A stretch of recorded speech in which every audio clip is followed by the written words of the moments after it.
యొక్క సన్నిధానానికి చేర్చబడ్డారు. విశ్వాసము గలవారై మృతి పొందారు. కాబట్టి దేవుడు విశ్వాసంతో ఎవరైతే మృతి పొందుతారో వారి గురించి దేవుడు సిగ్గుపడడు, వారి గురించి దేవుడు సంతోషపడతాడు. అంతేకాదు వారి కొరకు దేవుడు పరలోకములో ఒక పట్టణాన్ని సిద్ధపరిచి ఉంచాడు. ఇక్కడ రామారావు గారు ఎంతో మందికి ఇళ్లకి సెంటరింగ్ పెట్టి బిల్డింగ్లు కట్టించారు.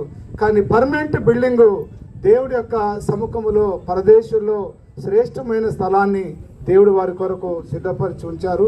కాబట్టి ఏ దేశము నుంచి మనం వచ్చినామో ఆ దేశమును జ్ఞాపకం ఉంచుకున్న వారు మాత్రమే తిరిగి మళ్ళీ ఆ దేశము వెళ్ళగలుగుతాం. మనం ఈ లోకంలోకి వచ్చిందంటే యాత్ర చేయటానికి మాత్రం. ఈరోజు చూసిన వారిని రేపు ఉంటామో లేదో తెలియదు. ఇక్కడ ఇంతమంది ఉన్నాం, సుమారుగా ఒక 60-70 మంది 100 మంది ఉన్నాం. మనందరం కూడా ఒక 100 సంవత్సరాల తర్వాత ఉంటాము ఇక్కడ. మనం చెప్పండి, ఇక్కడ 100 సంవత్సరాల తర్వాత ఇక్కడ ఎవరం కూడా ఒక్కళ్ళ కూడా ఉండాలనుకున్నా ఉండం.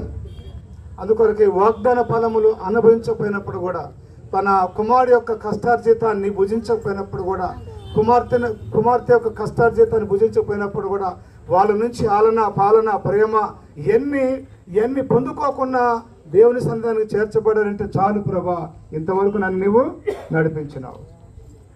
సాటిస్ఫాక్షన్ ఎప్పుడంటే మనం విశ్వాసంతో ఉండాలి. విశ్వాసంతో ఉన్నవారికి మాత్రమే దేవుని రాజ్యంలో చోటు ఉంటుంది. పితరులందరూ కూడా విశ్వాసంతో మృతి పొందారు కాబట్టి వారు మరణానికి భయపడలేదు. హల్లెలూయా. ఏనండి, వారందరూ కూడా విశ్వాసం, నమ్మకం, ధైర్యంగా దేవుడు పిలుస్తున్నాడు అంటుంది. ఎందుకు పిలుస్తున్నాడంటే దేవుడితో ఉండటానికి పిలుస్తున్నాడు. కాబట్టి సంతోషమా కాదా చెప్పండి? సంతోషమే. ఎవరికి సంతోషం అంటే దేవుని యందు విశ్వాసము, భయము, భక్తి, ప్రేమ కలిగి ఉన్నవారికి మాత్రమే.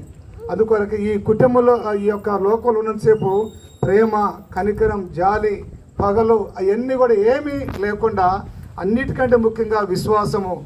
అంటాడు, నేను నా తల్లి గర్భములో నేను పిండమునై పుట్టాను, మరలా తిరిగి నేను దిగంబరిగా పుట్టాను, దిగంబరిగానే వెళ్తానని చెప్పినమాట. అంటే వెళ్తాను అంటే పుట్టాను, మళ్ళీ వెళ్ళిపోతాను.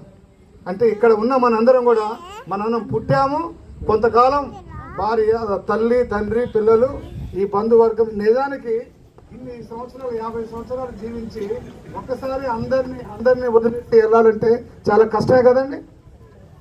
రండి, చాలా కష్టమే. ఏ భార్య అయినా ఏ పిల్లలైనా కానీ తట్టుకోలేరు.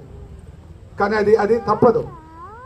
రండి, అది తప్పదు. అందుకొరకు మన అందరికీ పర్మనెంట్ ప్లేసు పరలోకం. అందుకొరకే యేసుక్రీస్తు ప్రభుల వారు పరలోకానికి వెళ్ళేటప్పుడు ఏమండవు, నేను వెళ్ళి నేను ఉండే స్థలంలో మీరు ఉండులాగున